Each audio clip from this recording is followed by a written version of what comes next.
today we will discuss oxidation and hot corrosion phenomena. So, today's discussion is oxidation and hot corrosion, and this oxidation means mainly reaction of metal with oxygen at high temperature. So, let us first get into oxidation. The first scientific studies on oxidation is done, it is basically from a ratio people used to determine whether the material has very good oxidation resistance or not. That ratio is called Pilling-Bedworth ratio.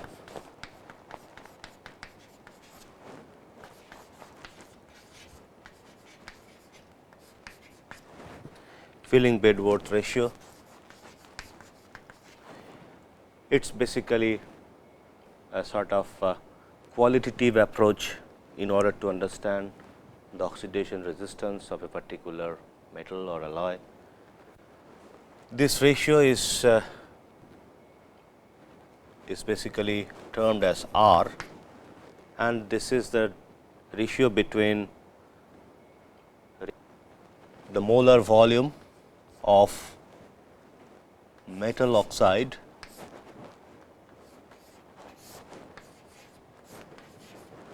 and molar volume of metal. But here one thing is to be taken care of, that is this W, small w means the weight of metal which is getting oxidized, and this capital W is the weight of oxide. So, small w is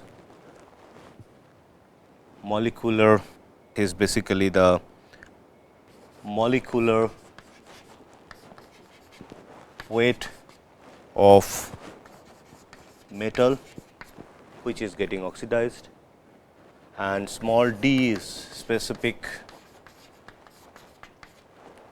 density of metal. Similarly, capital W is the molecular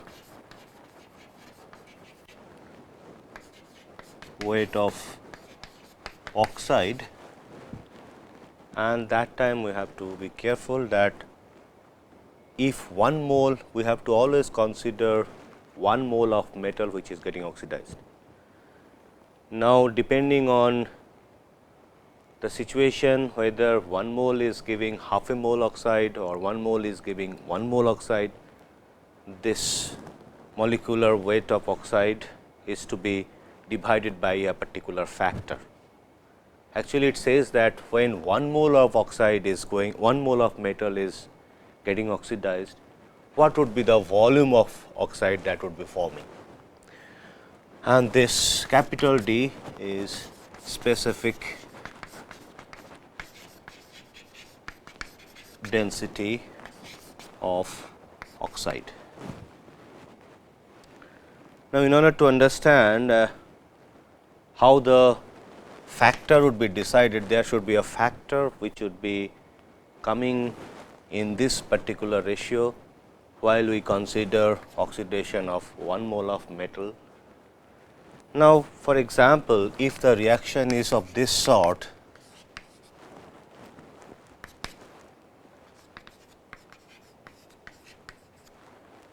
that means this is 3/2. If the reaction is of this sort, that means 1 mole of metal is getting oxidized and forming M2O3, and that is nothing but the half a mole of oxide that is forming. Now, in that case, this half factor would come here. It is to be multiplied with this particular ratio, would be multiplied by half, because 1 mole of oxide is giving half a mole of 1 mole of metal is giving half a mole of oxide. Now, if the reaction is of this nature, that time 1 mole is giving 1 mole of oxide, there the multiplication factor would be 1. So, in order to understand it better, let us calculate some value of R for few oxides. Let us consider Al2O3. Al2O3, the reaction nature would be of this kind. So, that means here aluminum plus 3/2 O2, it would form half Al2O3. Now, that case, if we know the value of capital W of Al2O3 from the atomic weight of all the elements and as well as how many atoms are there in the particular molecule, 1 mole of molecule, that time 1 mole of oxide, we can determine the W becomes 101.96 gram, and we can also determine the density of this oxide. Density of the oxide is 3.89 gram per cc.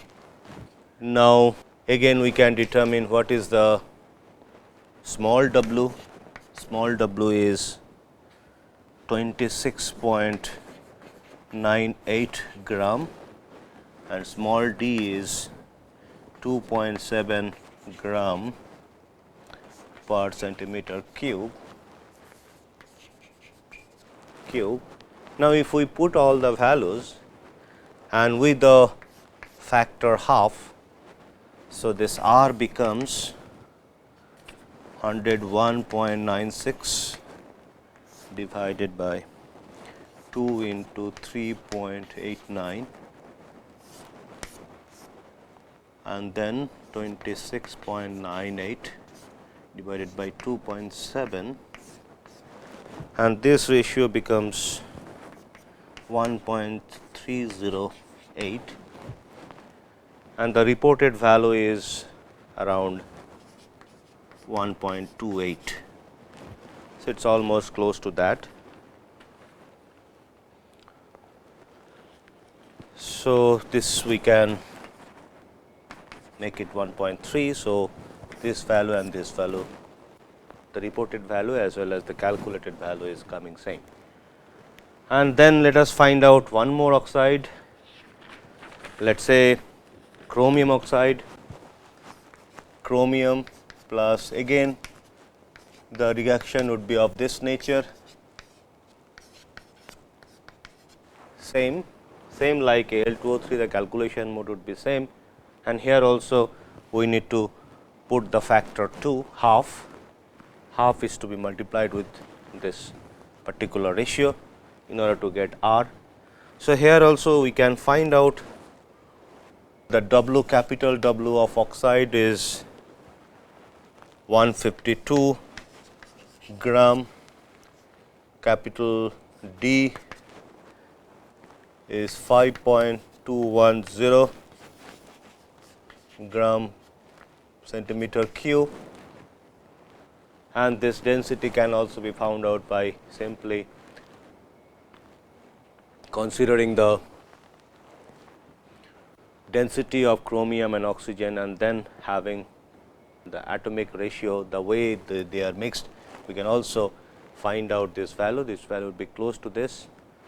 So, then small w would be 52 and small d is 7.14, that time this R would be half into 152 divided by 5.210, 52 divided by 7.14, this would become 2.0029 and the reported value, reported R is 1.99, which is close to 2.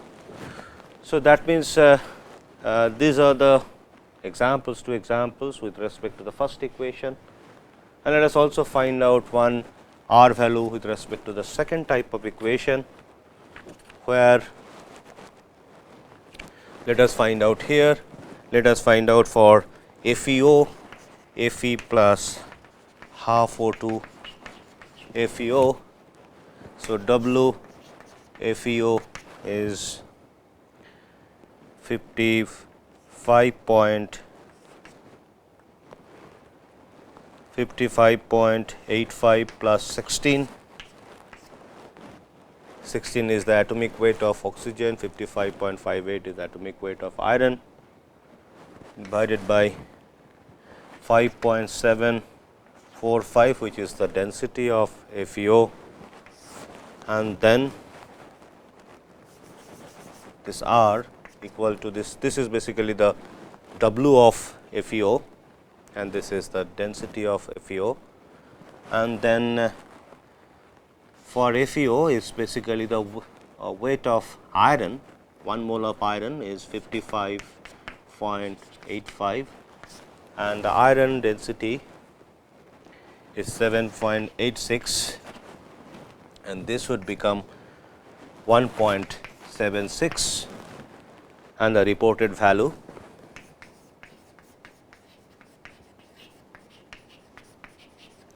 is 1.77. So, it is coming close.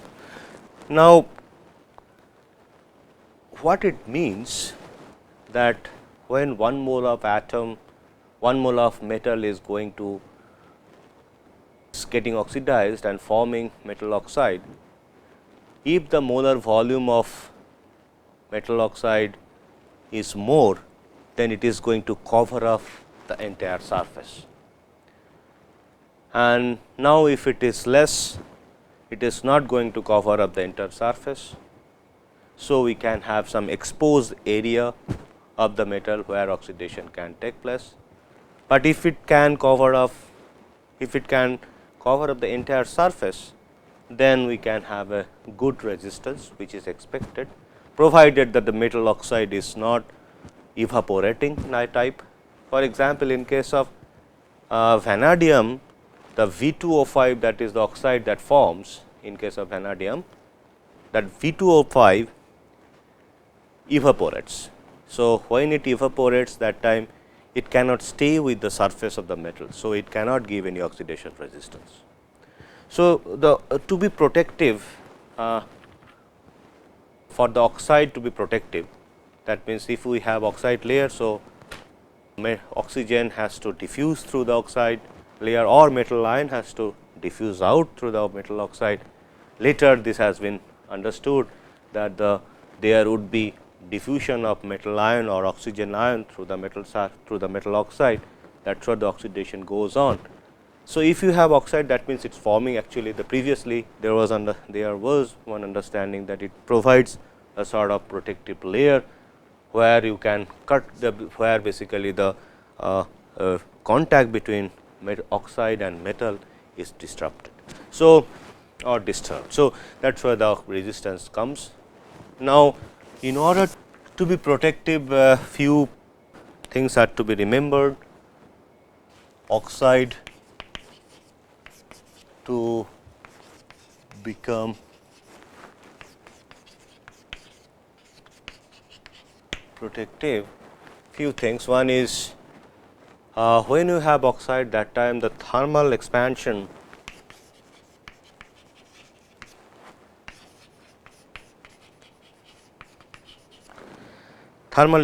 coefficient of that oxide and metal should be similar.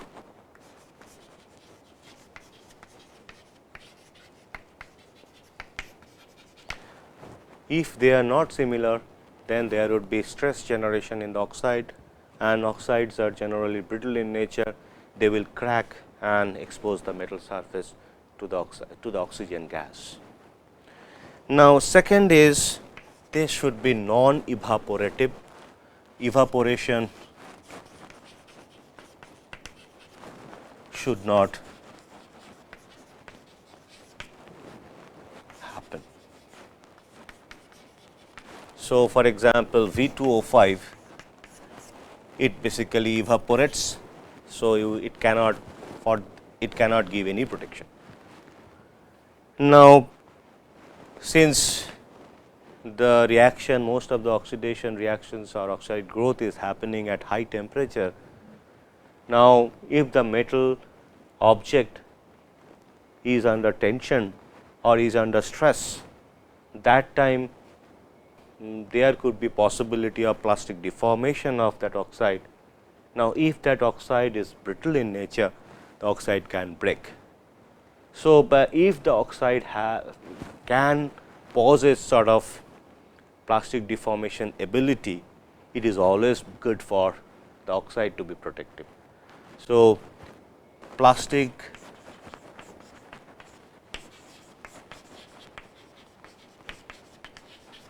deformation ability of oxide. Now, again this has been understood later that there would be always diffusion of metal ion as well as oxygen ion through the metal oxide layer.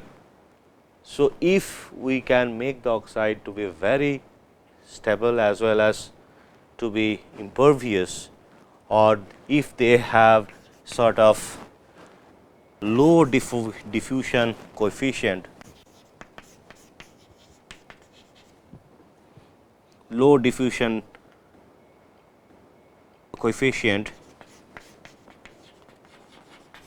of the metal ion species or the oxygen ion species through the oxide, then the oxide is generally thought of having a very good protection ability.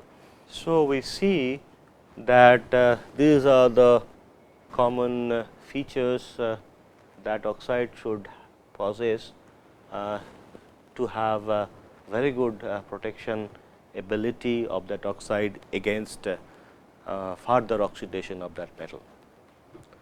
So, this is roughly about this Pilling-Bedworth ratio. This is a very primitive understanding about the oxidation resistance of metals or alloys. Now, later on more detailed explanation about this oxidation process, its mechanism, those have been studied and understood. Let us get into some of the recent understanding of oxidation of metals and alloys. Now, whenever oxidation takes place, that time there would be some sequence of events. Before getting into the thermodynamic as well as kinetic understanding of oxidation, let us see what will be the sequence of events that might occur during oxidation of a particular metal object. The sequence of events.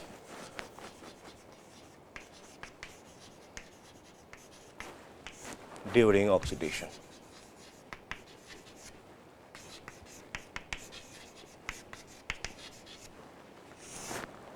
Now, the first thing which can occur, let us say the metal surface is exposed to the oxygen environment.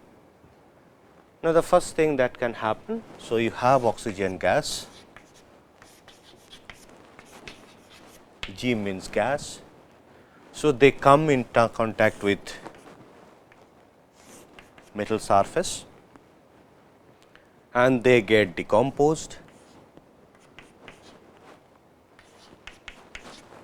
and after decomposition, after they get decomposed, so they get absorbed on the metal surface. So, adsorption of oxygen to the metal surface. So, this is my metal surface, this is my metal surface, and on which oxygen are basically oxygen atoms are getting absorbed onto the metal surface. This is the first event that can happen. Now, The second event would be the second event. Now, this is happening at temperature T, and this is also happening at some particular partial pressure of oxygen. Now, at the temperature T, depending upon the thermodynamic ability of that metal to get oxidized and to form oxides, because of the reaction between oxygen and metal, if that is satisfied, then oxide can form on the metal surface. So, this is the after adsorption of oxygen, once the thermodynamic condition is reached, which will enable that metal to react with the oxygen and form oxide on the metal surface. So, oxides are forming. Let us say the oxide nature is MO or MO2. Let us say the oxide nature is MO2. Let us consider the oxide nature is MO.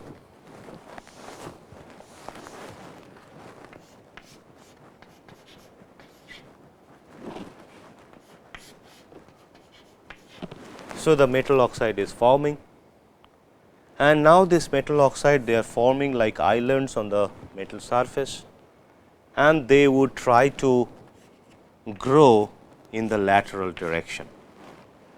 So, that means the second event would be at temperature T, if the thermodynamic criteria is met for the formation of metal oxide, then metal oxide would form, and then this metal oxide would try to grow. So, the thermodynamic criteria is reached,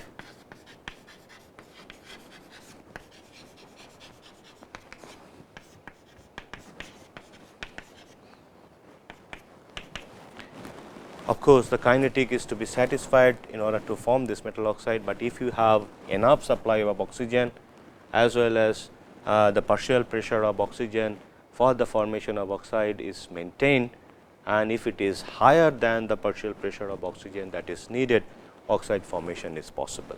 So, thermodynamic criteria meeting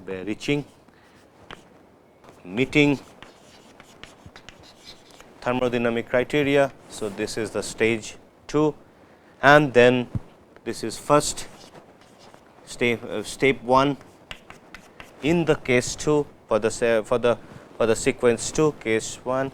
Case 2 would be oxide formation on the metal surface, and then third one would be these oxide would grow laterally in order to cover up the surface. So, lateral growth,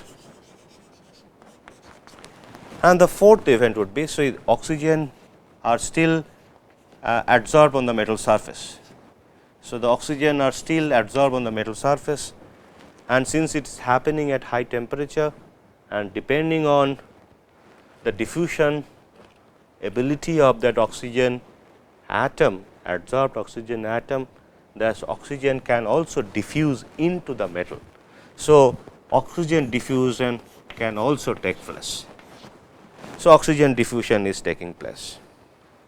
So, actually the oxygen is getting dissolved in the metal.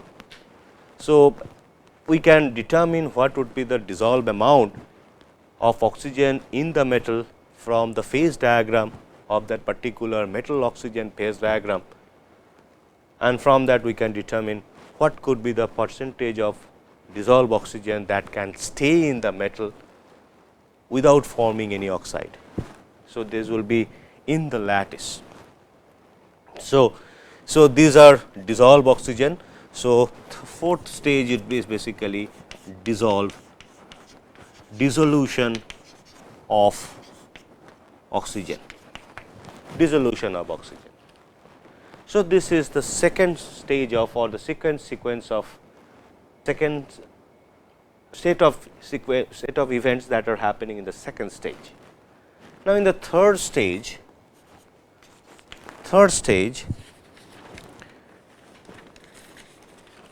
there would be, see the third stage, this oxide is growing this way laterally. Now, once the metal surface is covered up. So, let us say the metal surface is covered up, this is the metal surface. So, this is the metal surface. Once the metal surface is covered up by the oxide, let us say this is my oxide layer that has formed on the metal surface. This oxide layer would try to grow in this direction. So, this is my metal surface and this is MO oxide layer. So, after it covers up the entire surface laterally, then they would try to grow in the perpendicular direction. So, the thickness of the metal oxide would increase. Now, once we have metal oxide, how would they grow? So, that growth process would be decided by the diffusion of metal ion as well as oxygen ion and the conduction of electron through this oxide layer. So, there could be oxygen, this side we have oxygen. So, oxygen can come in as in the form of oxygen ion, and they can come to this surface and react with the metal ion, or the metal ion can also diffuse out and then it can come to this surface and then again react with oxygen ion, then form metal oxide. And if this event is happening, that time electron can go there. So, now from this picture we can also have some sort of correlation between oxidation and aqueous corrosion. Now, at this point we see that oxygen is diffusing in, or metal ion can go out or diffuse out through this metal oxide layer, and there could be electron transfer from this surface to this surface. This can give you a sort of this can be correlated with the aqueous corrosion also. Now, if you see the aqueous corrosion, so we need 4 things for the aqueous corrosion to happen. One is cathode, second is anode. So, cathode surface cathodic reaction would happen, anode surface anodic reaction would happen. Then third case we have a solution which is nothing but electrolyte. Then we have conductor, which actually transfers electron. So, these are the 4 components for aqueous corrosion. And if we see that, for example, if we see that this is my zinc rod, and if it is in HCl medium, we see that zinc corrosion can take place. So, what happens? Some places, there are places where zinc will go out in the form of zinc ion, and how the zinc ion would be forming, then zinc actually would 2 electrons will be taken out from zinc, and then zinc ion would form, and this zinc ion, this 2 electron would go here near the place, around this place. So, there hydrogen ion would take care of this electron and then form hydrogen. So, this is my anodic reaction, this is cathodic, and then these electrons are basically transmitting through the conductor, which is the zinc rod, and electrolyte, which is the HCl solution, which is acting as electrolyte. Through that the ionic conduction is taking place. Now, here if we come to this place, let us say the general reaction MO, M plus plus O minus minus. If these two things react, then we can have M O. So, that time we have MO formation, and now first M plus plus, in order to form M plus plus we can have this reaction. It can, two electrons can be taken out from the metal atom, and then it will form M plus plus, and these two electrons can go to the oxygen. So, oxygen can take this two electron and form oxygen ion. Now, this is anodic reaction,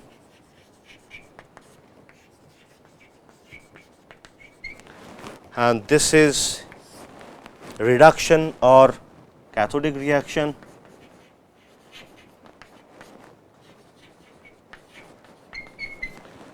So, this and this will react. Now, react and then form MO. Now, this process can happen on this surface, because here we have metal surface. So, this reaction is happening at this surface, and the anodic reaction happening at this surface. So, this is my anode, this is my anode. Now, once we have two electrons which are excess in the metal, these two electrons can transmit through this oxide layer, and it can come here, these two electrons, and then oxygen, adsorb oxygen is already there. See, the adsorb oxygen can take care of these two electron, can take these two electron, and then this reduction process can happen, can occur on this surface or interface. So, this interface is basically nothing but cathode. Since the cathodic reaction, wherever the cathodic reaction occurs, that surface is considered to be cathode. So, this is my cathode. So, that means if you compare this process and this process, so we have one anode and one cathode. Here also this is my anode, this is my cathode. So, two electrodes are done. This is my gas, this is my metal oxide. So, gas oxide interface is acting as cathode, and oxide metal interface is acting as anode. So, two electrodes are done. So, these two electrodes are done. So, conductor, this oxide itself is acting as conductor of electrons. So, the electron is, this oxide is conducting electrons, which takes the electron from this surface to this surface. So, this is also done, this is done, this is done, and this is also acting as electrolyte, where we have, in this case, this process if you consider. So, here we have, if this process is happening on this surface, so on this surface we have oxygen ion, and then metal ion can go through this oxide layer, and whenever, and that means this is acting as a solution, just like in aqueous corrosion, where the ion movement is possible. So, this ion movement is taking place through this oxide. So, this oxide is also acting as electrolyte. So, all the four steps are there. So, this is acting as electrolyte as well as conductor. So, if metal ion goes from this end to this end, so metal ion will react with oxygen, and the oxide growth would take place on this surface. And if oxygen ion, there could be possibility of oxygen ion which can diffuse in, and the metal ion will stay here. So, oxidation, that time oxidation would happen on this surface. So, this process is when oxygen ion diffusion in, oxygen diffuses in, and this is this is the case where metal ion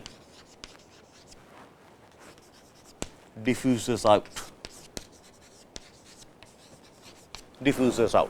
So, this is the overall similarity between the oxidation process and aqueous corrosion, almost similar, because all the 4 components are also there in the case of oxidation. So, we see that there are resemblance between oxidation process and aqueous corrosion. Now, we were discussing the stage 3, where we see that oxide film is forming and that oxide film is growing gradually, and then we have oxygen and metal ion diffusion and the conduction of electron. Those events are also happening. Now, at the same time, there would be continuing dissolution process. Oxygen still would dissolve into the metal. Now, this process would go on, and finally, in the stage 4, we can have a defect formation in the oxide layer, because the continuous growth of due to the continuous growth of oxide and due to this diffusion process. Now, the stage 4, we can have defect generation. This is metal surface.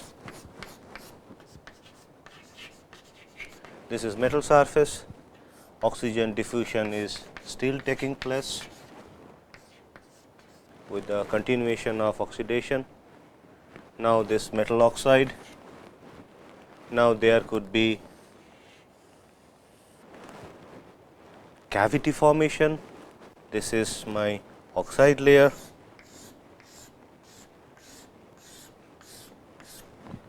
This is my oxide layer. So, this is one cavity. This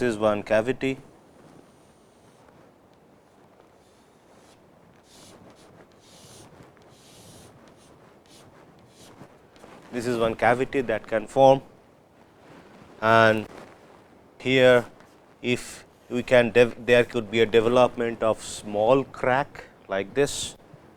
So, there could be development of small crack like this. So, the gaseous oxygen can go in through this cavity. There could be formation of pores in the oxide layer. Let us say this is my pore, this is cavity, these are pore. Even we can have micro cracks. This is micro crack formation, and of course, the other events, the previous events are also taking place continuously. Now, this is the stage 4, and then this is basically the defect generation, defect formation, and in the stage 5, this oxide layer, this is metal oxide. There could be a formation of macro crack like this. This is the formation of macro crack.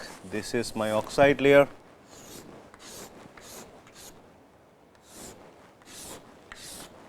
And this is my metal surface. So, oxide layer, and these are the macro cracks as well as cavity. Of course, there would be porous, there could be pore formation, more pore formation.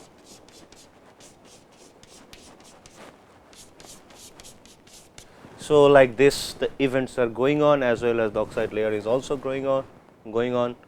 Oxide layer is also, the thickness of the oxide layer is also increasing, and as well as the oxygen diffusion is also taking place. So, dissolution of oxygen is also taking place. Now, at this stage there could be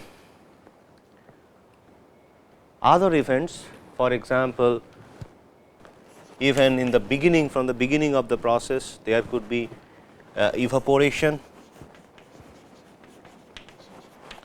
of oxide, or there could be possibility of embrittlement of the metal,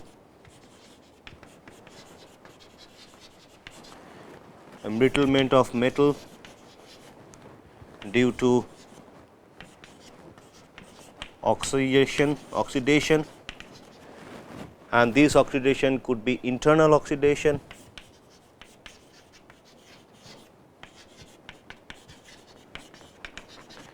now this oxygen which is diffusing in, and that oxygen sometime the diffusion would be so fast, maybe if the oxygen is diffusing in through the grain boundaries, which are generally the open space region. So, that case the internal oxidation can also take place, and then that might lead to embrittlement effect of the metal. So, these are basically the series of events which are forming, which are happening, which are taking place sequentially. Now, this is when a metal, these are basically the steps or events which can happen during the metal oxidation. Now, let us see one reaction, what are the reactions that are possible. One reaction we have seen that the metal is basically reacting with oxygen. This is forming metal oxide, or this is half, or there could be this oxidation can be possible due to the presence of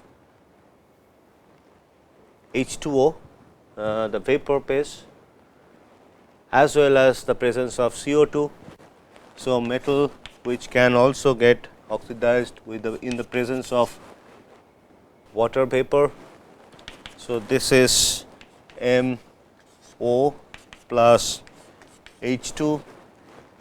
If we would like to have a general balance, then we can put it like this: XM Y H2O, and then we can have MXY and then YH2. So, then the general balance is done. Then also we can also have oxidation of metal due to the presence of CO2. Again, this is my general balance. So, M X O Y plus Y CO. So, these many reactions that could be possible during oxidation, either due to the presence of oxygen gas, or due to the presence of water vapor, or CO2. So, these are the common reactions which are encountered during oxidation of metal.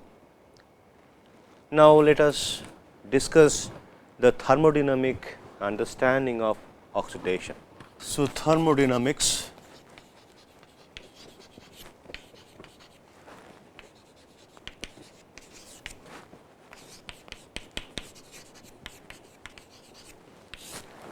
whenever we talk about thermodynamics of any event, we basically consider the possibility of that process or event. Now, if let us say any process del G, which is the free energy change at constant pressure and time, if it is negative less than 0, we can say that the process is possible. So, possible reaction or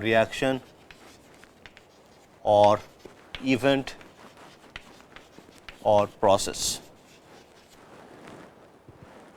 Now, this particular concept would be considered while considering the thermodynamics of oxidation. Now, whenever we have a particular reaction, let us say M plus O2, it is forming MO. So, that means we can balance it like this. So, now in this process, this is let us say the solid phase, this is gas, this is let us say the solid again, the oxide which is forming, that is solid. Now, this process is happening at a particular temperature T, and let us say it is also happening when the atmospheric pressure is 1. Now, that time we can determine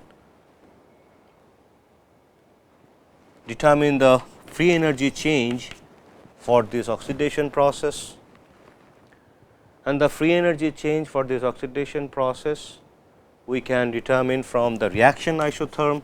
We have already talked about this reaction isotherm, which says that this is equal to minus RT ln K. So, this is my overall reaction isotherm, and this process, this K is the equilibrium constant in the non-standard condition. Now, this reaction, if it is not at equilibrium at that temperature T, then the free energy criteria can be written in this way. Now, if it reaches equilibrium, then we can also see the expression for K, which is basically MO2, or let me write it in the form of activity and partial pressure of oxygen. So, activity of MO and activity of M and partial pressure of oxygen. Now, if we put it here, then it would become del G 0, and if we consider these two phases, the pure metal is getting oxidized and forming the pure oxide, and that time, since they are pure, we can consider that their activity to be 1. So, then K would be equal to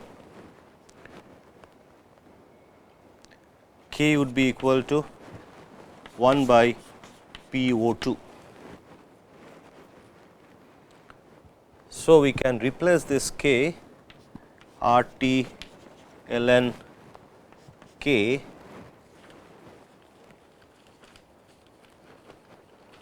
and then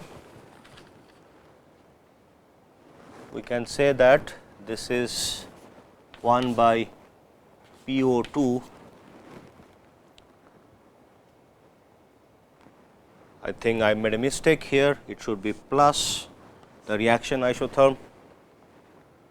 So, this is if we replace the non-standard K with this equilibrium constant with partial pressure of oxygen, then the free energy change for this forward process is becoming del G 0 minus RT ln PO2.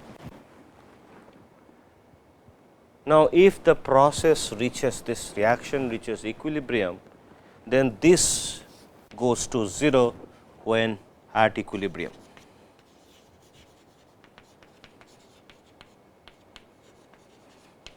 At equilibrium.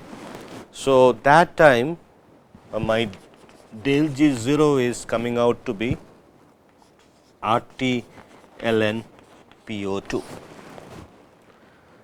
So, for oxidation, and this is nothing but the standard free energy change for oxide formation, and when the pressure is 1 atmosphere.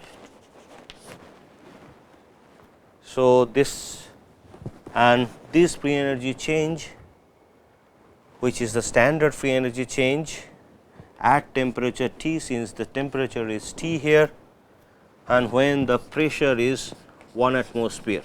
That is the definition of standard condition, that the pressure will always be 1 atmosphere. And then once we know this will give you the idea whether oxide formation would be possible or not. Now, for the oxide formation, we should see that whether this condition is met or not. Now, let us say the oxygen partial pressure, which is the equilibrium partial pressure, let us say equilibrium partial pressure, which is determined from this equation.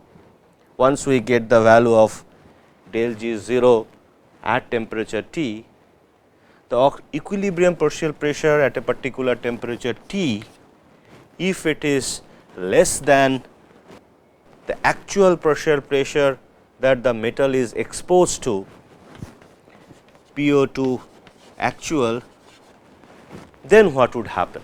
Let us see whether we have this condition or not.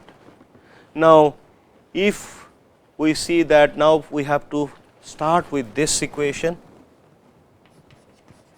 del G, this equation, from this equation we have to start, and when we start from this equation we can easily determine whether the oxidation is possible or not from the initial condition what we have, what has been written on this side.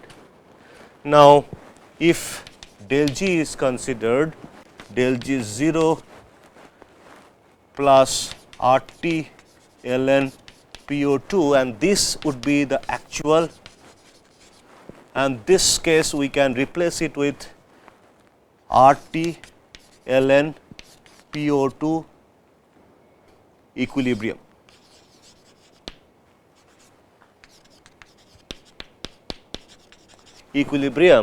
So, the equation is becoming RT ln PO2 equilibrium plus RT ln PO2 actual.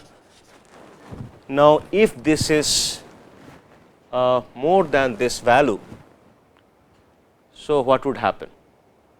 So, this would become positive. So, if the equilibrium partial pressure of oxygen at particular temperature T is less than the actual oxygen partial pressure that is existing on the metal surface, then we can determine what would be the free energy change. Now, if we consider this equation minus RT ln PO2, this is actual, and this part we can replace it with RT ln PO2 equilibrium. Now, since PO2 actual is greater than PO2 equilibrium, so this part always would be more than this part. So, this is then RT ln PO2 actual would be greater than RT ln PO2 equilibrium. So, then this term would be negative, so or less than 0. That means this condition is met. So, the reaction is possible. So, oxidation is possible. So, oxidation is possible. Now, similarly, if we see that this is greater than this or this is greater than this, that time the things will reverse. So, this would be positive greater than 0, and then oxidation, second stage oxidation is not possible. So, depending on the oxygen partial pressure and its effect on the total free energy change, this del G, whether it is negative or positive, that would decide whether the metal would oxidize or not oxidize at that particular temperature with the existing condition of partial pressure of oxygen.